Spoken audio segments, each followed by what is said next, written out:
Okay. Welcome everybody. Hello. Hopefully you can see me and hear me well. My name is Tessa. I work with the Parkinson Association of Alberta here in Calgary. And I am going to be just moderating our conversation here today. This webinar is for adult children providing care for people with Parkinson's, and it's going to be presented by Dr. Janis Miyasaki in Edmonton. So yeah, welcome. I'll give you a little rundown here of how you can participate. So most of you have probably used Zoom before, and you'll know where the chat function is at the bottom of your screen. So yeah, we were talking earlier, and we'd encourage you to type in the chat any questions that you have or topics or things you're hoping to discuss. I'll say that we may not be able to answer all questions if they're too specific, but if you keep your comments and questions nice and general, we'll be happy to talk about those as part of the presentation. So what else can I tell you before we get started here? I've got a little bit of a disclaimer about the presentation. I'll let you know that the webinar will be recorded, so we can share it with our clients across the province afterwards, and that all information in this video provided by Parkinson Association and the speaker is furnished strictly for educational and entertainment purposes only. So the service is not intended to be diagnostic, prescriptive, or replace the relationship or advice from your physician.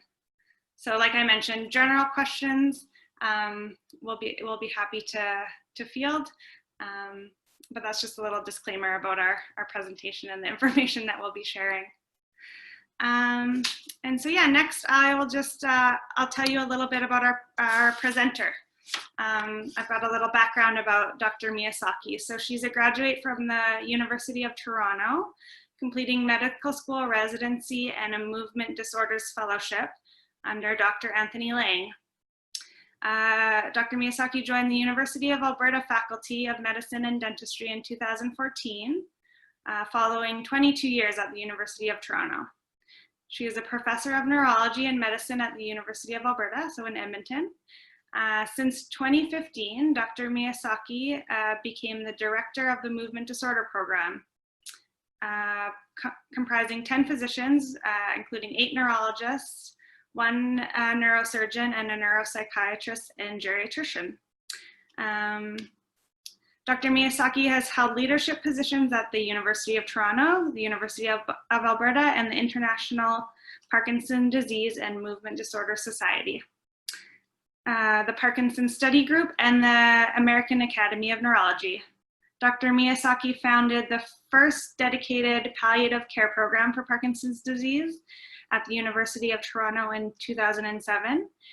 Since then, she's published original research on this topic and is viewed as the founder of palliative care for Parkinson's disease.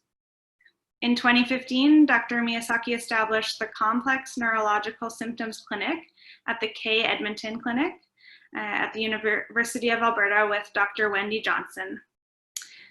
This program provides care to all neurological patients with palliative care needs. Recent research includes a study of positive psychology applied to recently diagnosed people with Parkinson's, and a large multi-center randomized control study of ambulatory palliative care in Parkinson's. In 2019, Dr. Miyasaki received the Louise Plus Award for Excellence in Clinical Care Research and Advocacy. So yeah, that's quite the resume, and we're really happy to have you here, Dr. Miyasaki. So I will, like I said, I will pass it over to you, but I am here to read any comments or questions that you guys put in the chat box here. So thanks very much. Take it away, Dr. Miyasaki. Okay, and thank you for the opportunity to speak on the subject. I'll apologize ahead of time if my dogs bark because yes, I am stress shopping at Amazon, and so we are getting deliveries. I like the disclaimer where this is educational and entertainment. I've never thought of myself as entertainment, but I hope you have some laughs. So I come to this topic not only as a movement disorder neurologist, but as an, I'm so sorry, but as an adult child of someone with Lewy body dementia. And the challenges of navigating that relationship and also managing your parents' health and happiness is something that nobody has a pathway or roadmap for. It is not often discussed, and I think it often is default left to when your parents decide to call you for help. And I'm here to advocate that those of you who have dialed in today not wait for that period of time. So we're in a relationship with our parents where we look to them for guidance, and then we leave the home and we become independent, and we're used to them being independent too. And with healthcare, it is challenging to receive information, to give information accurately, and to have a voice sometimes for what you want or the information that you want. And I would say that, at least in our clinic before COVID, we encouraged patients to come with their families and with their spouse or whoever they viewed as their family. And the reason why we do this is not because we think the person with Parkinson's isn't competent. It's because we think that it helps to have more views of what's going on, and also more voices about what are the questions and what are the challenges and issues that families and patients are facing. Because as those of you on this line know, it really is an illness that families face together. Parkinson's disease does not affect a single person in isolation. It really has an impact on the relationships that are important to that person. And those relationships are primarily in the home, also at work, in our larger community and the social circles that the person has.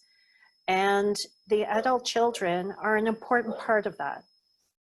Often when I ask patients if their adult children would like to come, very quickly the answer is, oh, they're too busy. And almost without exception, if I ask for permission to call and I call the adult child, usually they say, oh, thank God you called. I've been waiting for someone to call. I've been asking my parents, and every time I ask my parents, what did the doctor say? They always say, oh, everything's good. Because just like you don't want to trouble your parents don't want to trouble you. And oftentimes when I first have a discussion with an adult child of someone with Parkinson's, and I say, hey, what have you been noticing? And they'll have a few things, and they'll say, well, you know, I've known your mom or dad for 4 or 5 years, and this is what I'm noticing. And they'll say, yes, I've noticed that too. And I think it's incredibly validating for the adult children to be able to express this, not with their parent present necessarily, and then to get an explicit invitation to attend appointments. Some adult children feel that this is eroding the autonomy of their parent. And I would say it's offering support, because I've been in healthcare now for over 30 years. And healthcare does not treat elderly people sometimes in the greatest way. You know, the people who have been CEOs and accountants and working and independent their whole lives suddenly become dear, or are spoken to in a way that is not entirely respectful at times. And also, I want you to consider that your parents may have grown up in an era when asking questions was considered rude at the doctor's office. I think it's how you ask the question that makes it rude. If you ask, hey, I read about this in the newspaper, what do you think? That's an inviting question. It's an invitation to have a discussion. If you ask the question, hey, this treatment in the newspaper, it cures everything. Why aren't I on it? That's kind of a less inviting question for a conversation. So from both sides, we could all be better in how we communicate. And I think the adult children can really do a lot to advocate for their parents. Additionally, I don't want you to discount what you can offer to the visit. Unlike the spouse of the person with Parkinson's, you're not there always 24 hours a day. And so you might be noticing things that perhaps the spouse of the person with Parkinson's has just kind of gotten used to because it so gradually and imperceptibly changes. Whereas for you as the adult child, you may say, hey, you know, last month he could do this, and this month, it seems that that's a little more challenging for him. The other important aspect is about planning. And so even though we all know there's certain things that we should all be planning for, I will admit it was last year that I updated my will. Even though I got married for a second time 10 years ago. I should have probably updated the will 10 years ago. But it was just last year that I said, well, I feel like a hypocrite. I better go and get my will done and get my personal directive done. And I put it all in, you know, a binder with all our accounts. I gave the kids the location of the accounts and a key to the house in case anything happened in the name of our lawyer. And I thought, this is what I have to do to put my house in order. My kids kind of just silently nodded and said, thanks. But I think when you're an adult child, how many of us have had this discussion with our parents? Like, where is your paperwork? You know, when that time happens, I hope it's a long time in the future, but, you know, is there anything you want me to know? Is there any discussion that we should be having? Because you want to be able to honor your parents' wishes. So I think getting involved earlier rather than later can be helpful. And I think being open to what the neurologist says is important too. Although you know your parents so well, this may be the first time that you are experiencing Parkinson's. For the neurologist, and in particular for the movement disorder neurologist, it seems like gazillionth time.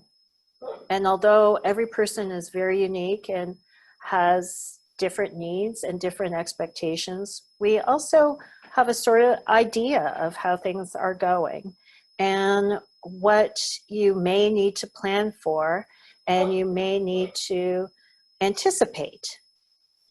And there are some people among you who want to know everything and they want to plan everything out. And then there are some people who just want the information that you need right now or for the next year or so. And that's okay too. To be able to discover that and know what is important for you, what is important for your parents. Maybe your parents are big planners, or maybe they're kind of, well, you know, it's going to happen. Whatever happens, happens. We'll deal with it when it happens. To know what kind of style of information that is important for you or your family is also important. And sorry, now my husband has to look after my geriatric dog, so I'm just readjusting.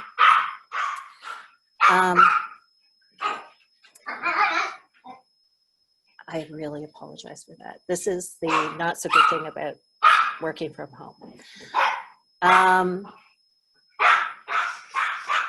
Sorry. And then, and, um, and then you may have some questions that your parents can't answer or don't want to answer necessarily. And your parents' doctor can point you in the direction of good and reliable resources or give you some answers to questions that you may have. And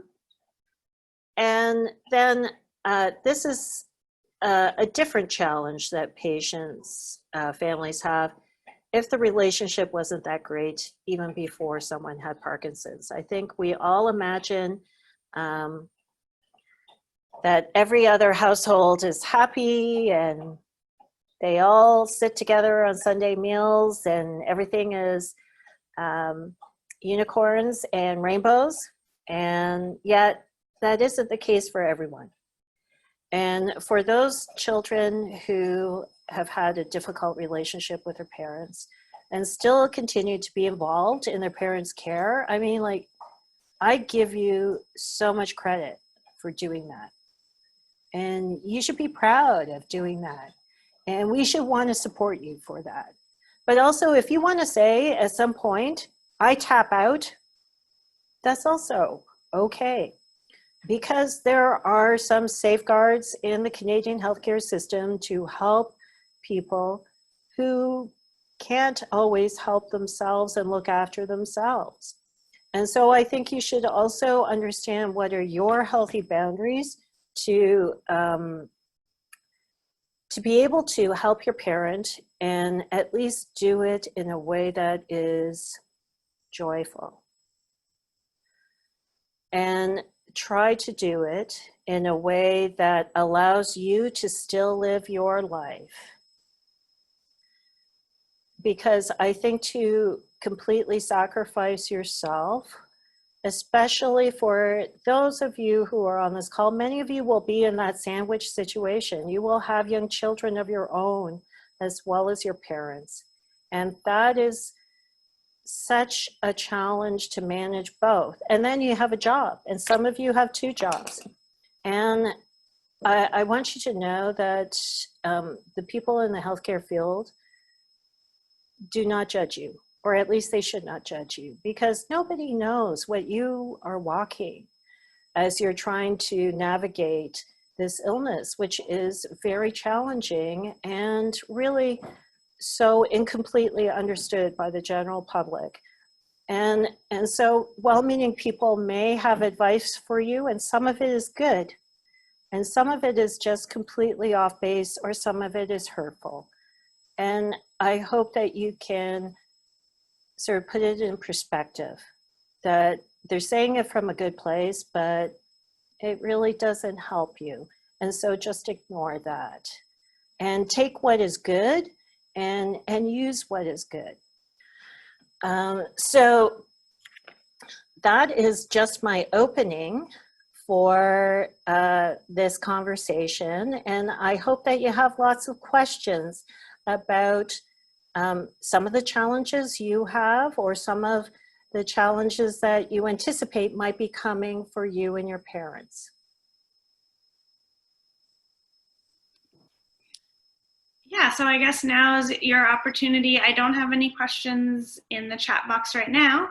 But like I said, now is your opportunity to ask a question or raise a topic, or you can share an experience that you're going through maybe with your family in the chat box. So I hope everybody can find the chat box. It does depend what kind of, if you're on a computer or a tablet or a phone, but you should be able to find the chat button there and type in anything you'd like to share.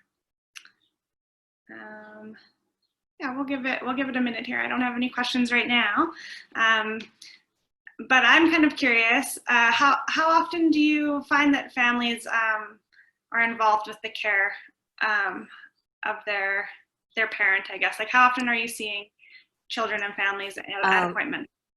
So I see the entire spectrum of families where it is the child who is providing most of the care and support. to the entire opposite, where the parents and the children are estranged. And this is very difficult. It's a difficult situation when there has been a rift in the relationship before, and then the parent becomes ill with Parkinson's. And because initially they look really good and they still can do a lot of the things that they need to do. So it's challenging at that time to try and reestablish a relationship, both from the parent's side and from the adult child's side. So we encourage our patients to bring their adult children, and by and large, people are really happy to do so, or at least just call us and let us know what is going on. So I frequently have telephone calls with the adult kids, always with the patient's permission, but I will speak with the adult children and sort of put them up to date or answer the questions that they may have. And sometimes the adult children are like, so great. I said to one patient's daughter, you know, your mom's not doing well, and I'm not sure your father is cognitively doing well to make good decisions. And she said, oh, I'm on that.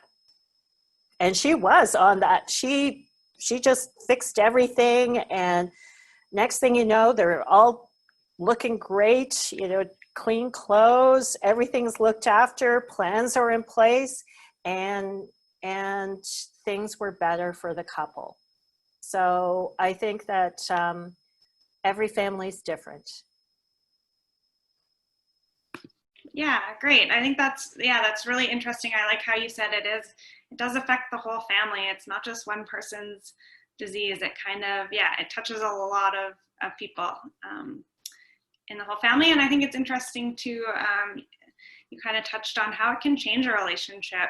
You know, it can change the way that families interact and how close they are. It might bring them closer in some instances. So yeah, thank you. So now we've got some questions rolling in. I've got one here. It says, I struggle with knowing what to do for my father as I live far away on the other side of Canada. How can I support from a distance? That's a good question. Oh, yeah, that is very challenging, because there are some things that in the past we used to say you had to be there to participate in the decision making. But now we see that even in hospitals where visiting has been restricted, that doctors are getting more and more familiar with using Zoom to communicate with family members. And so I think I could see a possibility where the patient might be seen in person and the adult child could participate by Zoom. It is also possible to call. I have called patients, children all over the country. And I think only twice in my 30-year career has an adult child refused to call me back. And so I think that's a pretty good success rate. But I also think that it takes a doctor who wants to communicate and really sees the importance of treating the patient as a family unit, not as a person in isolation. So informing yourself is important, and offering to participate by Zoom might be another option for your parent, or to even have a pre-visit with your parent before they go to see the neurologist to say, let's just go over what you want to talk about when you see your neurologist, or what I've noticed and I might have questions with. And that might help your parent also make better use of their time, because at least in our clinic, a follow-up appointment is 30 minutes, but in many neurologists' office, a follow-up appointment could be as brief as 15 minutes. Yeah, great. Yeah, it's interesting how much technology can help us in that department, especially lately, to stay connected at a distance.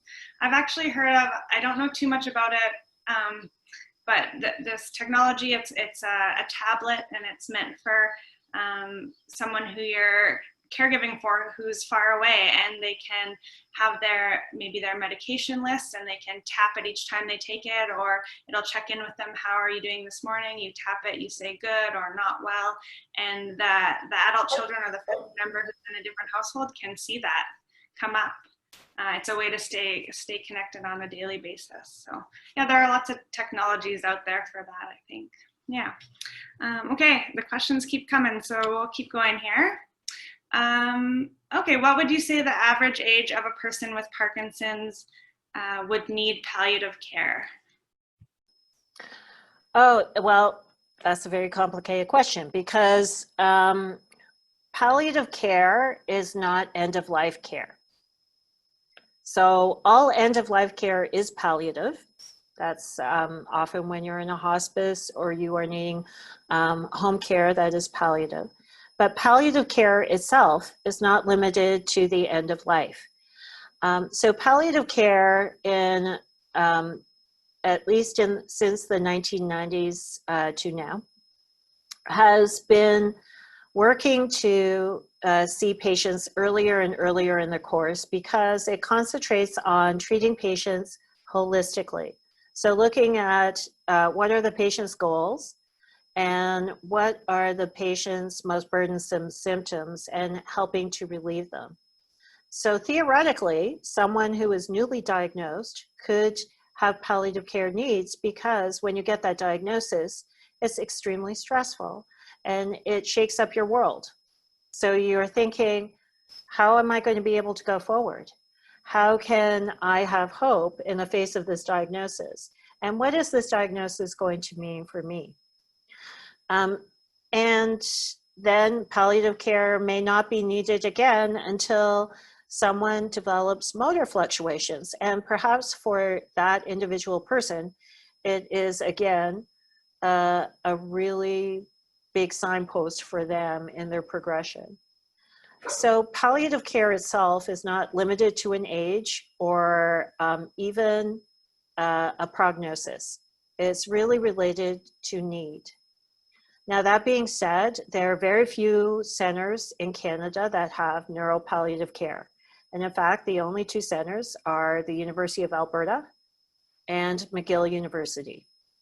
All the other universities in Canada have palliative care specialists, but don't necessarily have a neurologist who has been interested in palliative care or is certified in palliative care and is providing a comprehensive program. And so the availability of palliative care is very limited. And the challenge is that the palliative care workforce is limited, and also palliative care often sits under oncology. And so when your boss is a cancer doctor, then your priorities become cancer. And most universities are trying to see about a change because it's not just neurology patients who could benefit. It's really people with kidney disease and on dialysis, people with heart failure. So there are many people who have palliative needs, whose needs currently aren't being addressed because there just aren't enough palliative care doctors. Okay, thank you. The next question we have here is about any recommendations regarding sharing information on a parent's cognitive status with the doctor during a doctor's appointment when the patient or the parent, I'm assuming, is there and maybe doesn't have the insight to their decreased cognition. So having that conversation with them in the room and when they're not maybe recognizing it the same. Yeah, so I would have to say at our clinic, we're very, very fortunate because our clinic tests patients' cognitive status every year. And so we do get an indication of how they're doing and if there's a change, because it's probably the change more than the absolute score on anything that is important. As well, because we have seen patients often for many years, we have a sense of whether they're able to offer a good history. And you can really notice the change in the details of the history over time. However, I recognize that not every clinic works this way. And therefore, we do rely on collaborative history. And so the corroboration from a spouse or a family member is really important. And it is challenging because patients can be threatened by it. They can be upset, and only you know how to gauge that. I have also had some patients where I was concerned about both the spouse and the patient in terms of their cognitive status. And luckily both were cared for by the same family doctor, and I just said it to her and she said, okay, I'm going to write it in pencil and I'll test the spouse as well at their next appointment.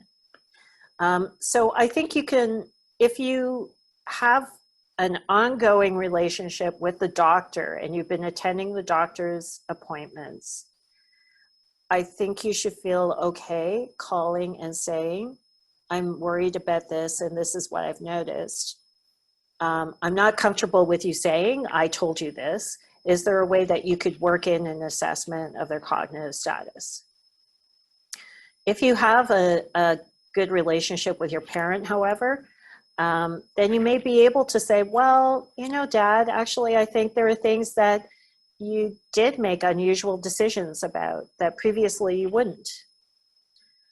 But clearly, because you're asking the question, probably you're concerned about that.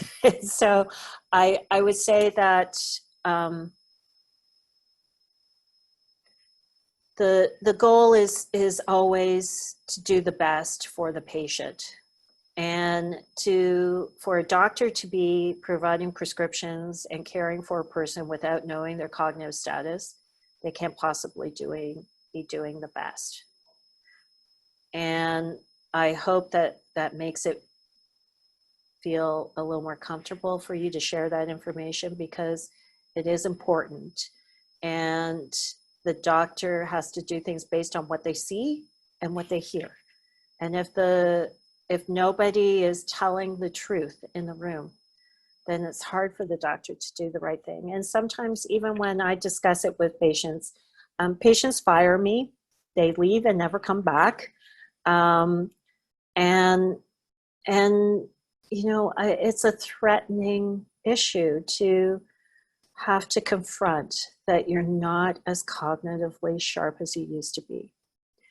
And no matter how kind and how gentle we try to be about it, there are some people who will just never believe it.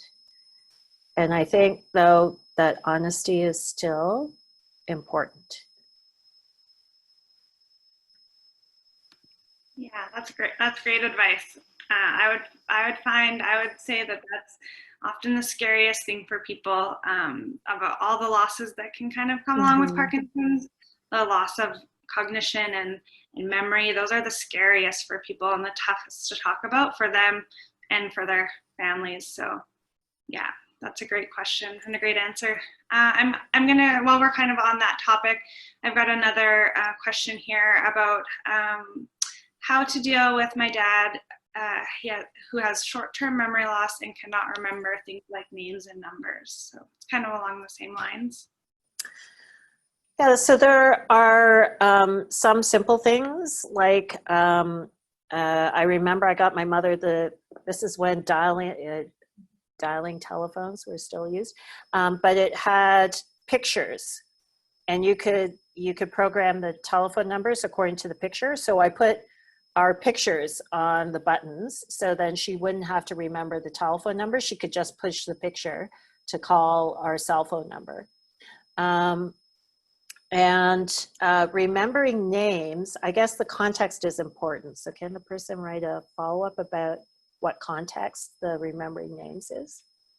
Because sometimes I don't remember names too, and I'm having a conversation with someone and I think, I really know your name, but I can't come up with it now.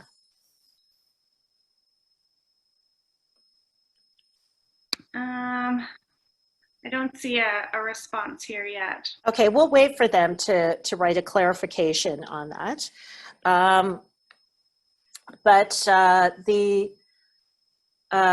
Just recalling things, writing lists can help, but there is a certain amount of, it's a fine balance between correcting a person and hurting them. You know, sometimes when we correct people too much, it ends up actually hurting them and the relationship. And so you have to balance those two things. And it is, you know, that old adage from being a parent, you know, which hill do you want to die on? Is this the hill you want to die on today? And sometimes you have to just decide, nope, this hill is not the one I'm going to die on today. And I think it's also in how we phrase things. And I think that this is challenging, especially if you're having more contact with the person with Parkinson's, because it can be wearing. And if the person is asking, like, literally 100 times, what time are we going to the bank? What time are we going to the bank? Are we going to the bank now? When are we going to the bank? Is the bank going to close? What time is the bank going to close? Should we go to the bank now? It's exhausting to be patient sometimes. And in those instances, when you've already answered the question 5 times and you just think the 6th time is going to blow your brains, it's good to sometimes just change the subject. Instead of what time are we going to the bank, it can be, well, what are you going to have for lunch? What would you like for lunch? I'm going to have a roast sandwich. What are you going to have? And sometimes distracting the person can actually just stop that cycle of repetitive asking. And otherwise, keeping them busy can also distract them so that they're less focused, because it's the anxiety, because they can't really judge time. They can't really judge distance anymore. It becomes really very anxiety provoking when they think about trying to accomplish some things, because cognitively they're just being challenged. And so the way they're expressing their anxiety is by this constant questioning and needing clarification. And that takes great skill to distract and deflect so that the person is feeling less anxious, and also you are not feeling frustrated. Great, thanks, Dr. Miyasaki. I've got 3 more questions here, so if we haven't got to your question yet, we will. The next one has a bit of a preamble to it. So we have someone here who lives with her mother who has Parkinson's for almost 2 years, and have seen a lot of change in her. About the medical support that my mom needs because I don't have any skill in this area. When should I suggest that she move to a place where she can receive more care, or what other options might there be? Her care has become very demanding, and I don't want to stand in the way of her getting the best care that she can. So that is a challenging question. One is, if you have home care supports, your home care coordinator will do an assessment to see if your mother's needs actually meet the level of a designated assisted living or long-term care. So speaking to your home care coordinator is useful. If you don't have home care, then it's also a suggestion to access home care, because that's the only way that we can access a designated assisted living or a long-term care facility, because in fact, a doctor cannot write that order. It needs to be through this process of assessment.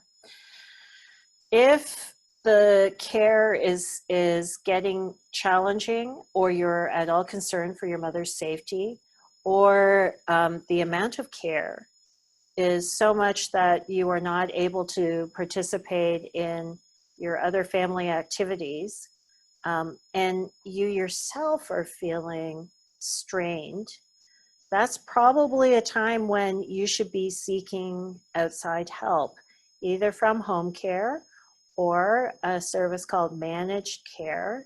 That's where home care assesses your mother and would say that she's eligible for X amount of care.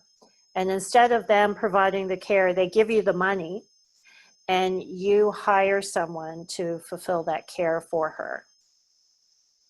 It used to be very challenging in the past, and I think the government realized it was far too challenging for people to actually do all of that by themselves. And so now I understand that there are courses and more assistance to help you sort of navigate that if that's a choice you want to make. The other option is accessing resources that are available in the community. And so I think a lot of times we are not aware of what's available in the community.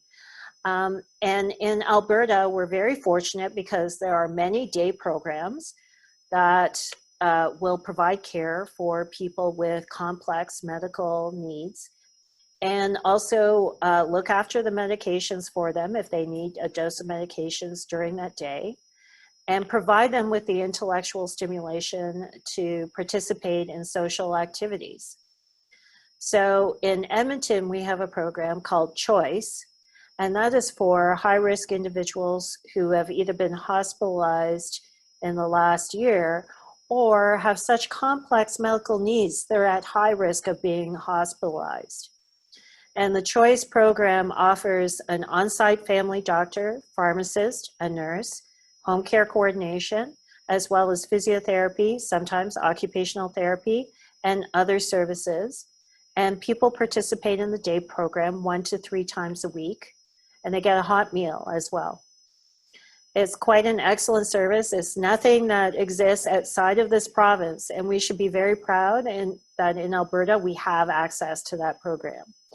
And I would also say that the nursing homes and designated assisted living in Alberta in general have been better funded, and the employees have been paid better wages. And so many of the challenges that are being faced in other parts of the country are less of an issue here, because the workers who are in designated assisted living and long-term care actually are being paid a wage that makes them feel proud to do this work. And I think that makes a difference in the way care is delivered in long-term care. So again, I think in Alberta, we've been very fortunate in that respect. Okay, great. Yeah, I think that's a good point you made, is that there are some options before your loved one would have to go into a care home, that there are supports that can come to you where you live and help you get by in that way, maybe before making the move somewhere. I find this is a question that gets to I work with too at the Parkinson Association about trying to make that decision. There's also can be an overwhelming amount of options when you do decide it is time. How do I decide which place? What can I afford? Where do I want to live? What care do I need? It gets really so I'll just put it out there. The most expensive place is not necessarily the best place. So my mother was in a place where I was spending $9,000 a month, and the care was not great. And then when she came to my home, I hired 2 people, one during the week and one on weekdays, weekend days, to help. And that was probably the best option for my family. And when you are looking, I would just encourage you not to pay attention to necessarily the physical layout, although that's important too, as we have discovered, because you want it to be clean at least, and you want it to be inviting and friendly. but more importantly, how are the staff there? Like, if they look like they enjoy their work and they're happy to talk to you, and that the families of the people who are there also are happy to talk to you about their experience. And that's probably more important than the most expensive waterfall and garden in the lobby. Right. Yeah, it can be a lot of shopping around, and you have to kind of know what to look for. So I guess the only other thing I would add that I often hear is that kind of the sooner the better to start looking or considering or having the conversation as a family. That if you wait till things get too dire, you won't have as many options. So the fact that you're asking that question now at this webinar might be a good indication to, yeah, just start talking or looking or that kind of thing. So, okay. Let's see what question we can answer next. This is a good one. How do I get my parents to face the diagnosis head on? Well, that's a challenge because it depends on how they cope with news. And I mentioned before that all of us have a different style of coping with news. And some of it is denial. Some of it is ignoring it until you just can't ignore it anymore. And some people say, well, you know, if I have this, I want to get as much information as possible from soup to nuts, and I want to know everything. So it depends on the style of your parents. And I think the resistance comes when we as doctors too, doctors and nurses in the clinic, you know, sometimes people will say in our intake rounds, we have rounds before we start our clinic day every day. And, you know, the comment will be, well, they're just in denial. Like, how can we get them and just push them along. And I have found that the more you push, the more people resist. And unfortunately, even though we might hope for something different for the patient, we can only provide them the information that they need, or we think they need, and the options, and also hope. Because part of your parents' resistance to accept the diagnosis may be that they feel that if they accept the diagnosis, they have to give up hope. Or the diagnosis to them is such a threat to their identity that they can't possibly entertain this diagnosis. And you know, who can blame them? Nobody wants to be in that boat. You know, you never thought your retirement or your older age was going to be like this. And so if we can help unpack what they're afraid of, what they are thinking or what it means to them, sometimes that can help us understand what are the barriers to them accepting the diagnosis. And for some people, they may not truly accept the diagnosis. So we have a concept in movement disorders where we talk about Levodopa Phobia, where people are just very much against taking levodopa. And they have all sorts of reasons about why they don't want to take levodopa. And we were so intrigued by this resistance that we partnered with a pharmacist who dealt with medication compliance. And she did interviews with patients, and it turned out it wasn't anything about the drug itself. It was that the patient really didn't believe that they had Parkinson's. So some of the people had had the diagnosis for 5 years, and they still held out hope that they didn't have Parkinson's. That to me was like so stunning. I always thought it was the drug that they were objecting to, but no, it's the diagnosis. They just couldn't accept the diagnosis. And some of them who were taking it even, they said, I still don't believe it, but I'm taking it. And it makes me feel better, but I still don't believe it. And so I think that the human mind's ability to protect ourselves from what we see as a threat is quite strong. And maybe exploring for your parents what they're frightened of or what this means for them might help them move along. And also don't be frustrated if you feel you had a great conversation and they're like, yes, I accept it, I'm going to take my prescription, I'm going to exercise 30 minutes every day. And then next week, they totally deny it. Because those stages of grief that we often talk about, you know, when I first read about it, I thought we just went, oh, 1, 2, 3, 4, 5, done, acceptance. Yay, I've reached it. But it's like this. It goes 1, 2, 1, 4, 1, 2, 1, 2. And it just goes back and forth. And some people have to go through that cycle many, many times before they accept it. And then even many times before they accept certain aspects of their illness, that 1, now I need medication.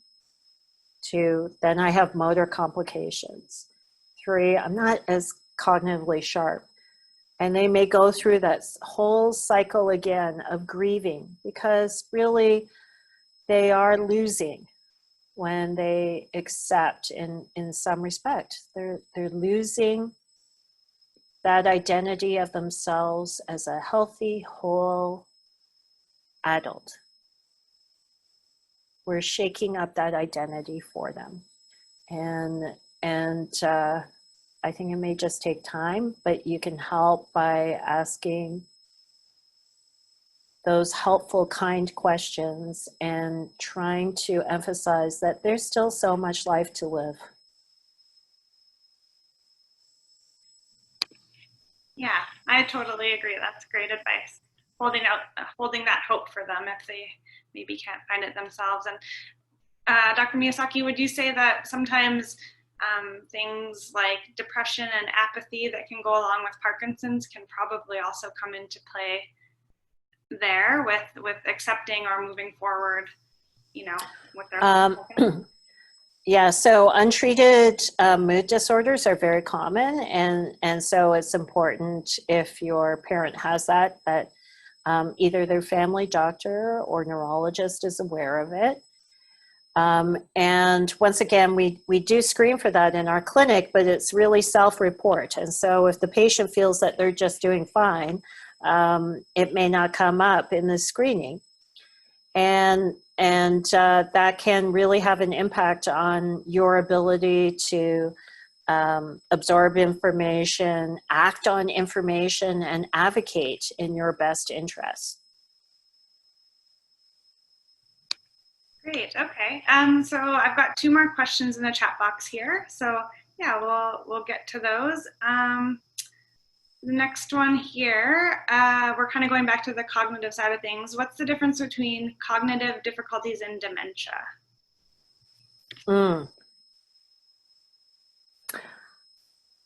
Okay.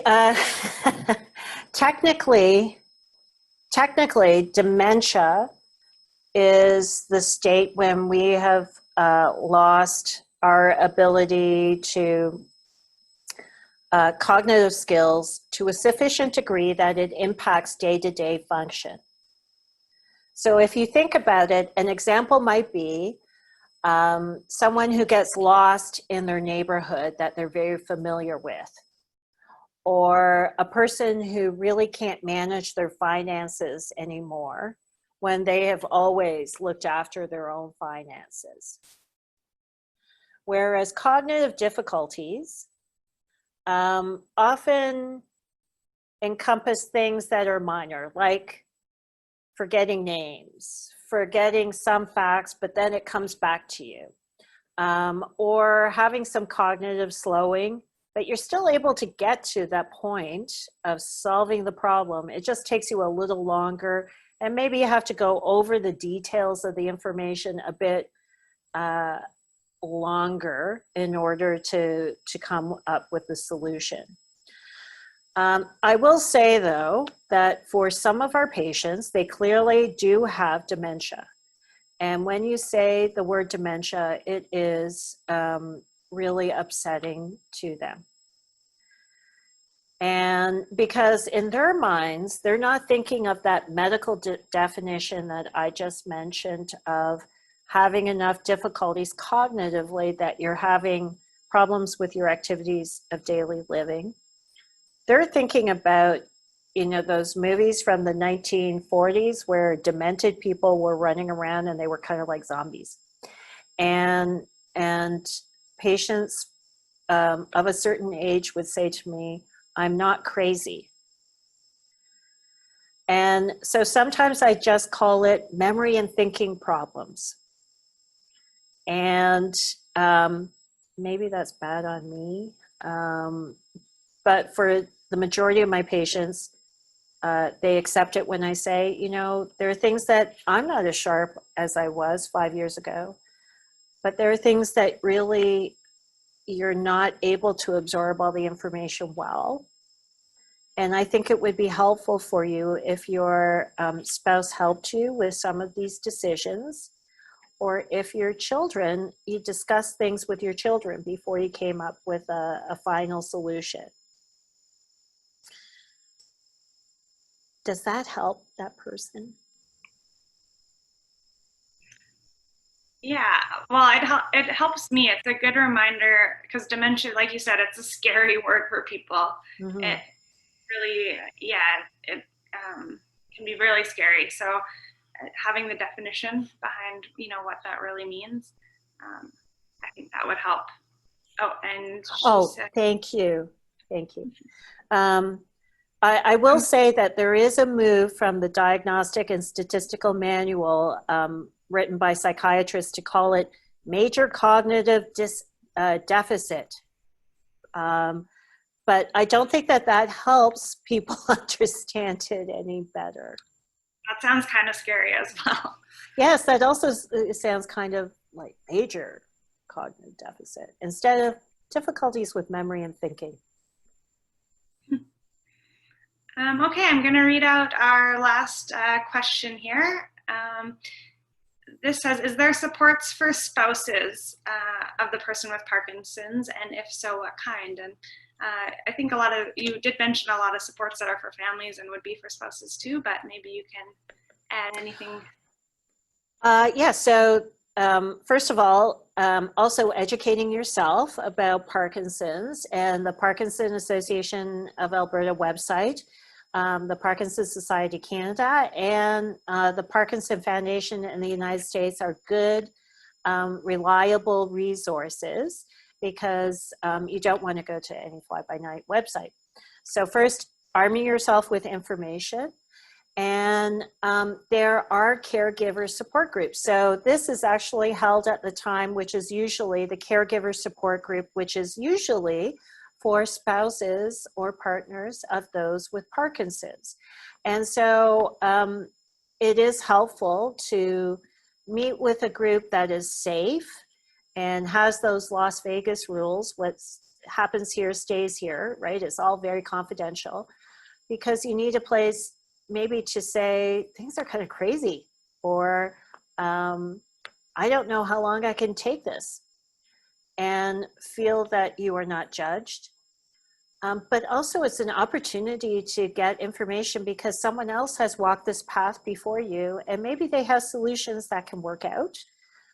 Maybe you'll try them out and they don't work so good, but at least you also have a sense that you are not doing this alone. I think that aloneness, as we are all discovering during this time of COVID, that sense of isolation and aloneness is so powerful in a negative way.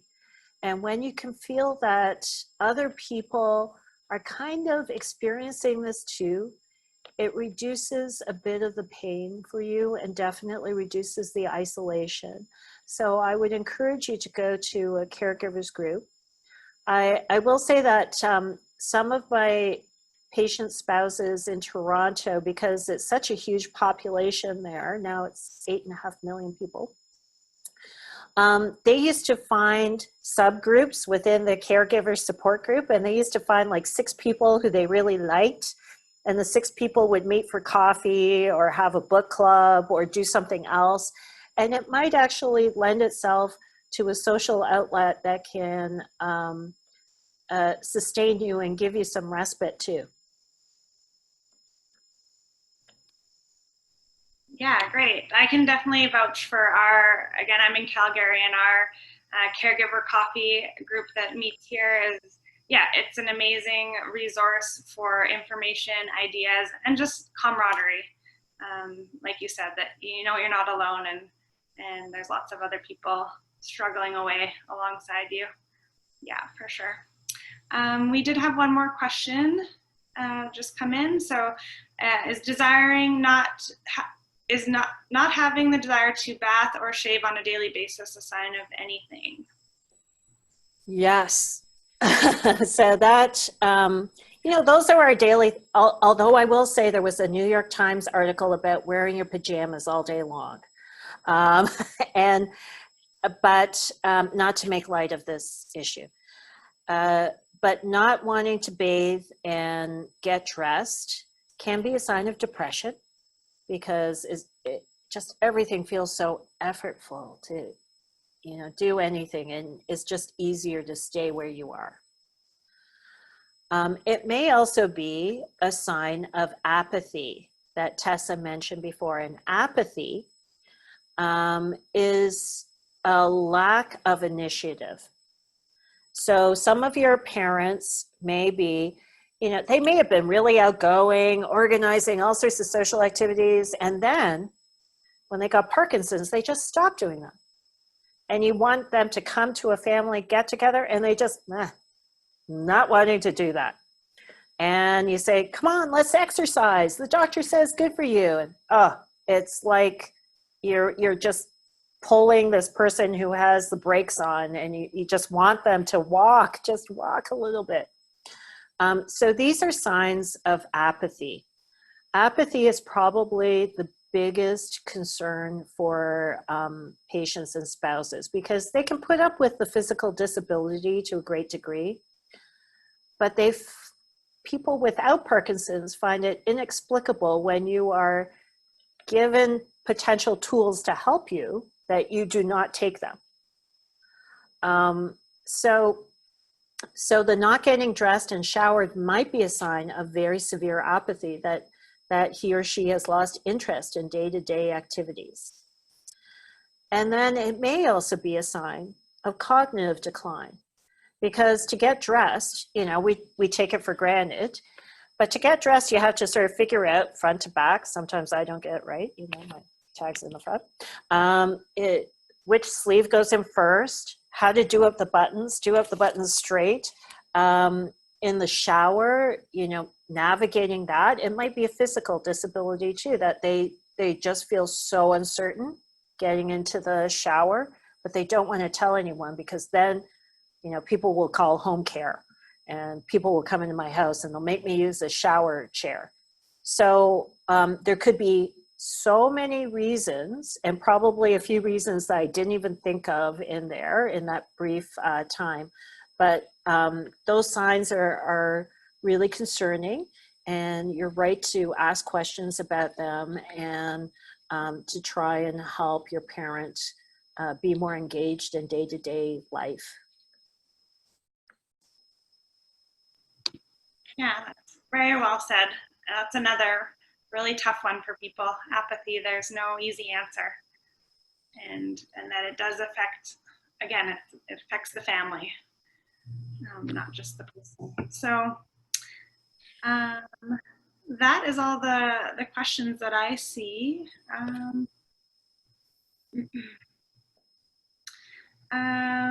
Okay, well, I think we'll wrap it up here. I have a couple final comments. We've talked a lot about the care partner role, and I just have a note here from my colleague in Red Deer. Tomorrow she has a care partner support group meeting over Zoom. So again, I'd encourage everybody to take a look at our website for those care partner resources and meetings. And as you know, right now we're doing kind of everything virtually and over the phone, but that those meetings are continuing for people.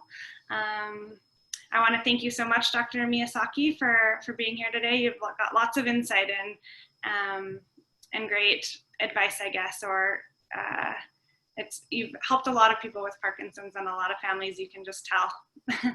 Well, you know, I hope that the adult children who attended this session feel a little bit better about maybe approaching their parent and saying, hey, I would very much like to talk to your doctor, or I would very much like to attend the appointment. And, you know, we pay attention. So when we see the children in the back going, I know, well, it seems that maybe that's not the case. And the children will go, thank you. So you don't have to say anything. You can just use your eyebrows or your hands. And we see that too.